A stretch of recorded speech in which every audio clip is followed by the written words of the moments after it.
Ridge Development invests $50,000 in grants for students of the North. The Lead Institute produces the country's top performer in CXC CAPE exams and a plan to expand community policing across the country. I am Julian Morris with the Channel 5 News. The details after this.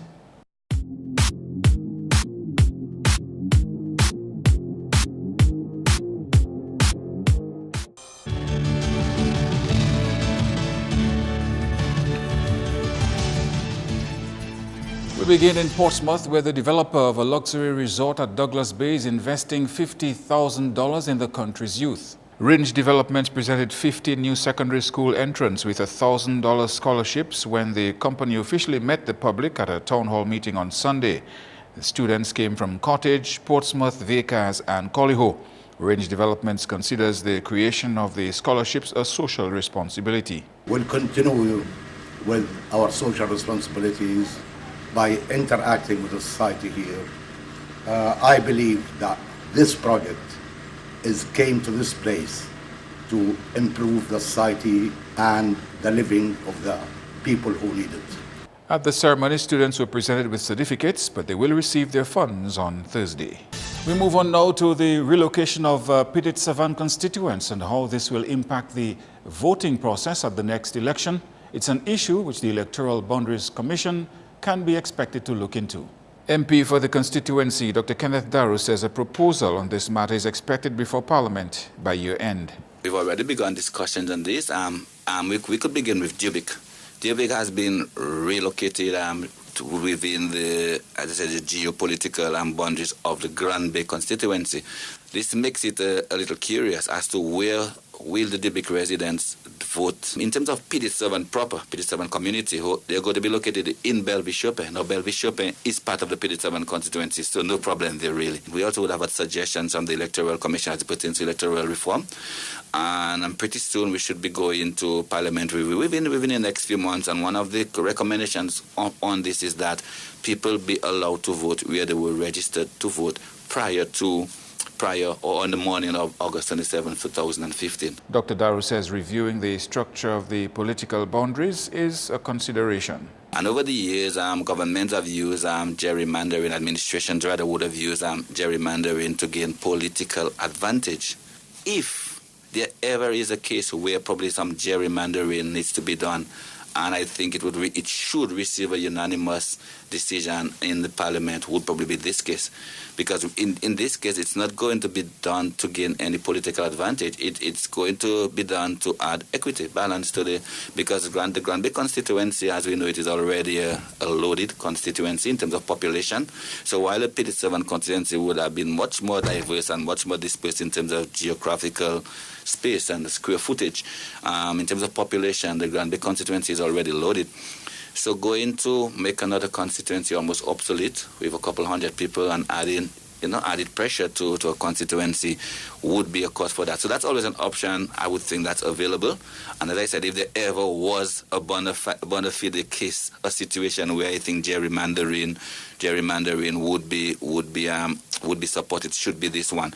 And back to education now, where the Lead Institute student is the country's top performer in the CXC CAPE exams, as the national grades have improved drastically this year. 17-year-old Cahill Charles has obtained grade 1s in 4 subjects and a grade 2 in the Caribbean Advanced Proficiency exams. Charles, a former DGS student, also topped last year's CXC CSEC exams. He is heading into his second year at the Lead Institute.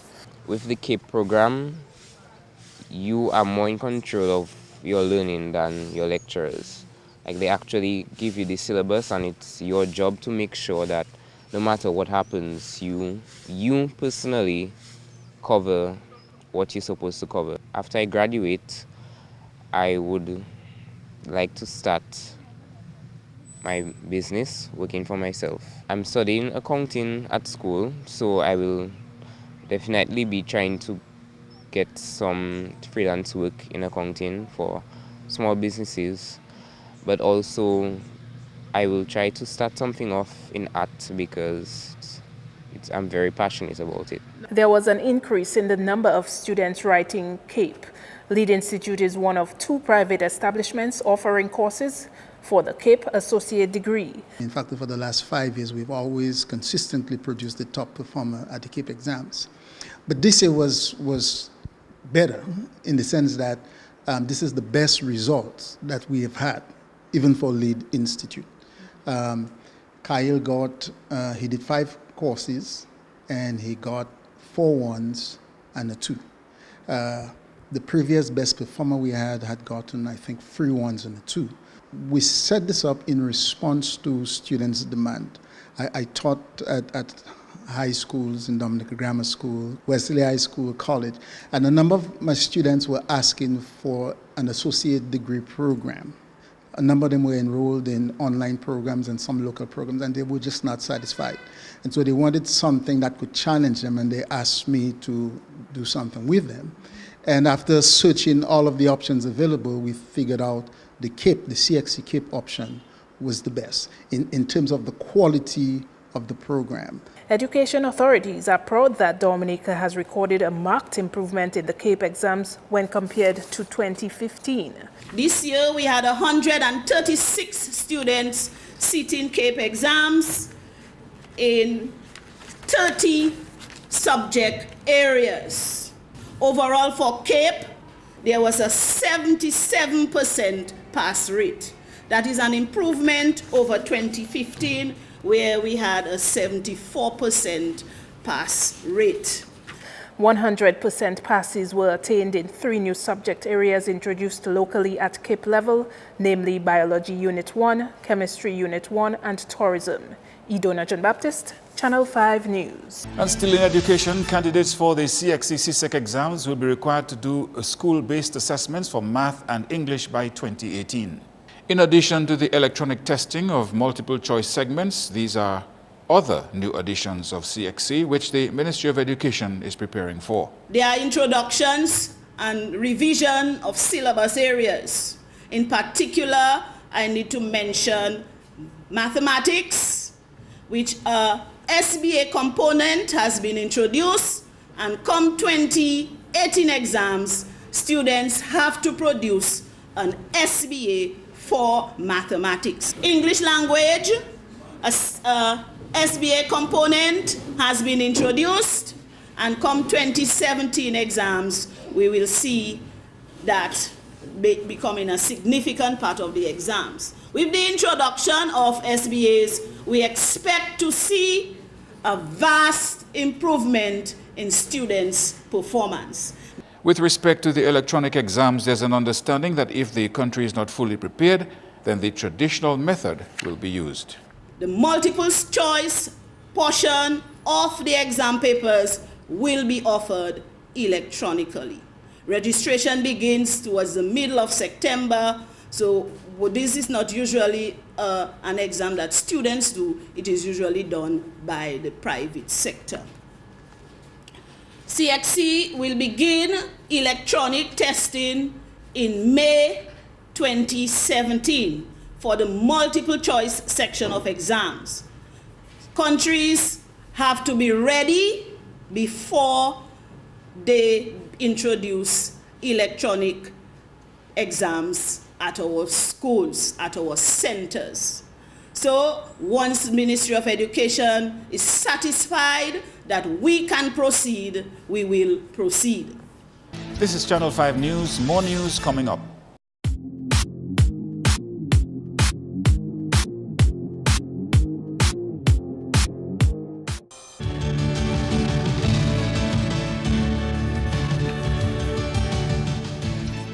And thanks for staying with us. Planning remains key. The word from the Transportation, Evacuation and Equipment Subcommittee of NEPO as the 2016 hurricane season progresses. The National Emergency Planning Organization, NEPO, is the umbrella body for several subcommittees responsible for different aspects of preparedness and response in the event of a weather system. Ahead of the first anniversary of Tropical Storm Erica, Channel 5 News sought to hear from the subcommittee responsible for establishing an inventory of equipment around the island and providing coordination of transportation functions and evacuation of communities if necessary. While not on island during the passage of the tropical storm, chairman of the subcommittee, who is also the general manager of Public Works Corporation, said the damage caused to the road network from the storm hindered the work of the subcommittee. Basically, What would respond, as was done in the case of Erica, is to mobilize various resources that are around the island. If, for example, that we cannot get through past the western district to go into the northern district, then we would have to use whatever resources that we have planned or resources that are available in the north to mobilize and use whatever system is available to us to get the transportation system flowing as required. Following the tropical storm, the subcommittee held discussions and meetings which led to several recommendations. Erica more or less would have showed us where areas that we need to strengthen. And that, I think, we are looking at and to make a recommendation going forward. We talk about the reasonable positioning of signs, where you have road failures, adequate signs, and those kind of things. Those are the kind of things that we're looking at. We're not looking at any major policy thing. We're looking at what would assist the road users, what would assist the equipment owners, transportation people using the road, to be able to use the road, make the road more safe for the road users. While questions may be raised over the number and variety of equipment on island to respond to the effects of a weather system, Paul says planning is key in executing duties of transportation and evacuation. You never know how much you need until the disaster hits, right? But as far as our list is very comprehensive, and I know that we have a lot. What will determine its effectiveness is how severe this storm is, right? So because you could have 100 pieces of equipment in the north district, but because of the road failures or the severity of the storm, you might not be able to mobilize all of them, right? So basically, the whole planning process is pretty much what is important, and that will assist you in weathering the effects of the storm or disaster and in the early hours after this disaster. The Transportation, Evacuation and Equipment Subcommittee consists of representatives of the Public Works Corporation, Fire and Ambulance Services, Police Traffic Department, Ministry of Public Works, Truckers Association, Taxi Association and the Office of Disaster Management. And speaking of planning, there is a comprehensive plan to make community policing an island-wide reality in the near future. This disclosure by Superintendent Valentine Coffey, coordinator of the Community Policing Committee. Speaking at the launching of the Community Policing Program in Calabishi on the weekend, Valentine said that aspects of the policing program are set to start at school level. The implementation of a school program at the Northeast Comprehensive School, where police officers have been continuously visiting the school to deliver lectures on various topics of interest, provide security during school activities, and deal with minor skirmishes. It was agreed that something more tangible was required, and so a program targeting deviant youth was introduced. It is expected that this program will be expanded to other schools, such as the Dominica Grammar School and the Goodwill Secondary School. The Neighborhood Watch programs will be expanded to new communities in the coming weeks. Neighborhood watches are some of the initiatives to be undertaken. The communities of Goodwill, more specifically St. Aroma and Canefield East, have so far been successful in the implementation of these programs. The communities of Woodford Hill and Mont Prosper are also ready to launch the programs, and that will be done in the coming weeks. The town of Portsmouth, where a committee is already in existence. The villages of Laplane and Mero will soon be engaged as we continue the momentum to expand the program island-wide. Meantime, chairperson of the Calabishi Community Policing Committee says the community can use this program to help maintain its image. Let's work hand in hand to continue to brand Calibishi as the beautiful, most beautiful village in Dominica. We will have our share of incidents and shortfalls, but each of us here is responsible for the future of our children's tomorrow. Let's welcome and embrace this initiative wholeheartedly. Show love to the people around you and care for what is ours. What makes Calibishi look bad makes us individually look bad. But what makes Calibishi look good keeps us shining. 6 new Peace Corps volunteers just sworn in are expected to assist schools across the island in improving literacy. Peace Corps Director Fern Laurent says over the years the volunteers have done their best engaging the youth in community activities, including youth development through the arts, sports and agriculture. The project started in 2014, as I said, and our target of improving literacy achievement through assessing students and developing literacy intervention programs has been met by all our volunteers. Another target, which was expanding the use of libraries and or ICT resources, in this case library development and expansion, saw the development of 13 school libraries in Dominica since 2014. I think that deserves a round of applause. Laura says the Peace Corps aims at supporting government and local NGOs in strengthening institutional capacity, developing enabling policies and carrying out national programs. Meanwhile, the Peace Corps Country Director for the Eastern Caribbean commended the 6 individuals for the sacrifice they've made leaving their family and homes behind. They were also reminded of the inherent challenges. During the next 2 years, you will face many challenges and will at times question yourself. But you will face these new challenges armed with the skills, knowledge, determination, and enthusiasm that you each have demonstrated since you arrived here on June 10th of this year. And actually since you arrived in St. Lucia on June 10th and here on July 23rd. Your open hearts and open minds will help you to be successful.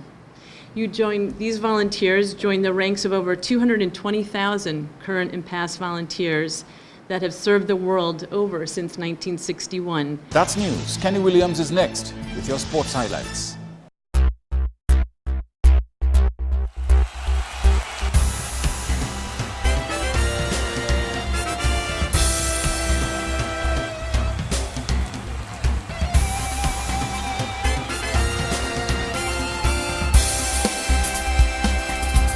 First up, yet another day of soggy conditions at the Queen's Park Oval resulted in a drawn 4th test match between West Indies and India on Monday, which was the 3rd shortest non-abandoned test ever.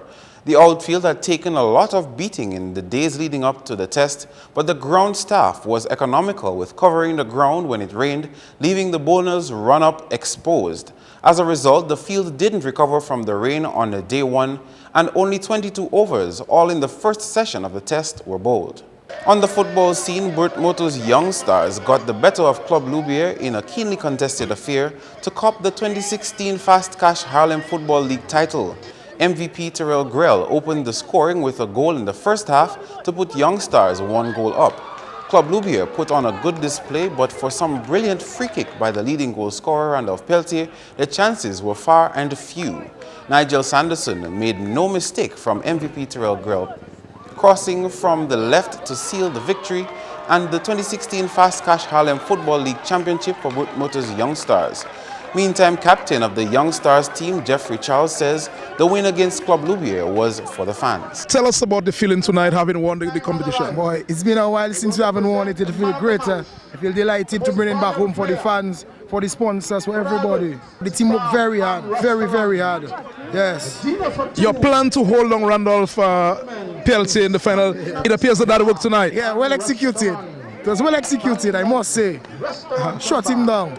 And what does that win mean for you all as the youngsters, Burt Moto's youngsters? What does that win mean for you all? Well, it means a lot for not just the team, but for the community, because it's been a while since the off-season league stayed in Newtown. So right now it's back in Newtown, it's back at home. So we do it for the fans, everybody. Meantime, captain of Club Loubier, Randolph Peltier, says despite changes in the game plan, they still lost the match. The players, it seems that they were a little nervous because from the beginning of the game, fellas losing their head. We're not playing the game as it should be played, and everybody all about the place. And you could see that youngsters was playing a better game than us in the first half, and you could see me alone up front. So second half we try and shuffle up the formation, but nothing was really going our way. It's I alone up front, and I'm not getting the support I have to get. So most times when I turn around, 3 guys on me. So yeah, I would say it worked. You sound very disappointed about your performance, your team's performance tonight. You did not think that the team played to plan tonight? No, I will not say that, no, because that's the worst game we ever played this for the season.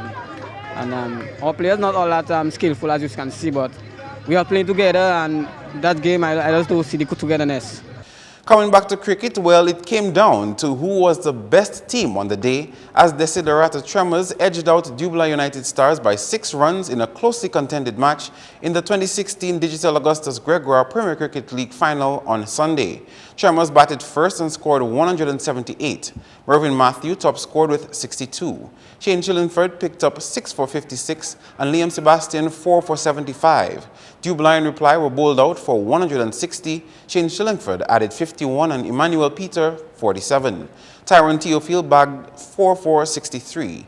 In the second innings, Tremors reached 96. Tyrone Theophile scored 41 and Mervyn Matthew 36. Shane Chillingford picked up 4 for 23 and Liam Sebastian 4 for 37. Set 114 to win, Dubla lost wickets at regular intervals and were bowled out for 108. Liam Sebastian scored 28 and Shane Chillingford 26. Vivian Teat bagged 5 for 66 and Tyrone Theophile 4 for 30. Meantime, captain of the Desiderata Tremors says his plan worked against Dubla. It was a low-scoring game, a low-scoring finals, and the wicket is a wicket that it's not fast. The wicket just spinning, and as you can see that they only had 150 runs to score. Yeah, and we just came in with a plan to just use our spinners, which they did as well. Use our spinners on that and see what happens at the end of the day. Coming off the field for the water break and just a little incident with one of the players, and the way he get on and stuff. So I just decided to just leave him off and just go out there with the 10 men I have and just play my cricket. And at the end of the day, the guys gave the effort and we came out victorious. Tremors is always a team that win games, and that is a championship team. And every year we go into the season try to defend our championship and play hard cricket. And the guys like senior guys and stuff. We always put on ahead to play the game hard, and we have some young fitters coming, youngsters coming up. And we just want to groove them, for the upcoming season. And this win here will just boost the confidence going to the next season. And at the end of the day, just hope they further the skill and execute it later on in life. Now, captain of the Dubla side, Shane Chillingford, says poor execution during the match cost them the game. In the first inning, we had Tremors in a pretty tight situation. I think we had them 87 for 5 or 7, something like that. We dropped a lot of catches. Those things always cause different results in the game. So coming on, we held on and we bowled them out, and we were, when we went on to bat, we wanted to reach as close as possible to the total and if not pass it. But unfortunately, we got here late, 5 minutes, and the umpire timed us out. So that in itself had us a big setback in the game. Although I still thought that we came back well to bowl out the guys for 90-yard runs, and we had just 114 to make, and we just didn't pull it through at the end. Next up, Fashion Line Falcons and Kelvadaru Hurricanes registered wins in the 2016 DABA playoffs on the weekend. Falcons defeated E.H. Charles Crossover 26-18. Ramal Carbon had a game high of 10 points with 5 rebounds. Peter Ricketts came in with 7 and 4 rebounds. Kelsey Guy contended with 9 points for Crossover, with Lyndell Mayers and McCrae Edwards chipping in with 4 and 3 respectively. Meantime, in the Division 1 match, Kelvadaru Hurricane edged out Tigers 83-80. Kelvadaru scored 20 with 15 rebounds. Jerry White came in with 19 and Aldin Pierre 17. In a losing effort, Tony Lee added 27 points and bagged 18 rebounds for Tigers. Sean Thomas scored 15. Well, it's bye-bye Rio and looking now to Tokyo 2020 as the 31st staging of the Summer Olympic Games came to an end on Sunday. 207 nations participated in this year's competition, where America topped the medals table with 121, including 46 gold. goals. Great Britain second with 67 medals, 27 of which were golds, and China third with 70 medals, 26 were gold. The likes of Michael Phelps, Usain Bolt, and Simone Biles were the highlights of the games, with 12 gold medals between them. Meantime, Bolt ended his Olympic career by claiming an unprecedented triple-triple, winning his 9th Olympic gold medal when Jamaica won the 4x100-meter relay final. The U.S. team was disqualified after finishing third. That's all the sporting highlights for now. I am Kenny Williams. Join us again tomorrow.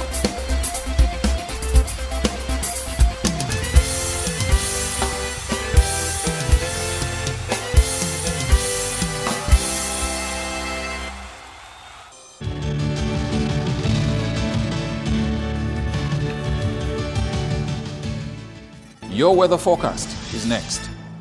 Good evening, viewers. Welcome to tonight's weather broadcast. I am Janelle Macpherson. We begin by taking a look at today's infrared satellite imagery.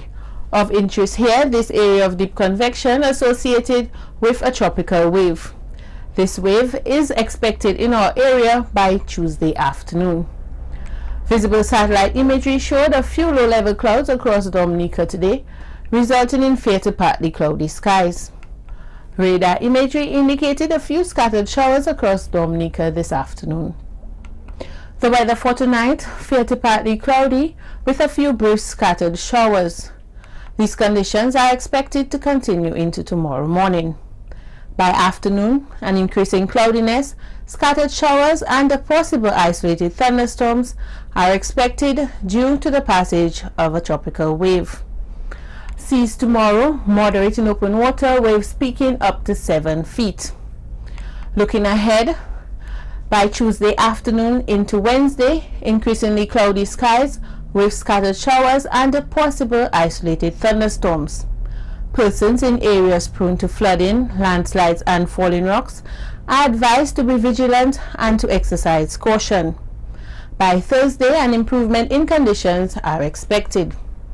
Throughout the Caribbean tomorrow, increasingly cloudy skies with scattered showers and possible isolated thunderstorms are expected by afternoon due to the passage of this tropical wave. On the international CITES forecast, thunderstorm activity expected in Caracas, generally fair weather conditions expected in New York, Miami, London and Beijing. Sunrise tomorrow at 5:52 a.m. and sunset at 6:24 p.m.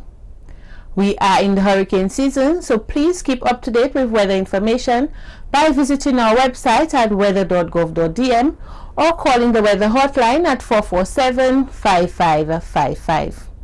Please have a good night and be safe. To end the news, the headlines again. Range Development invests $50,000 in grants for students of the North. The Lead Institute produces the country's top performers in CXC CAPE exams, and a plan to expand community policing across the country. Feel free to contact us at news@marpin2k4.com. You can also access our past newscasts on our YouTube channel. On behalf of the production team, I am Julian Morris, and to our viewers around the world, thank you for watching.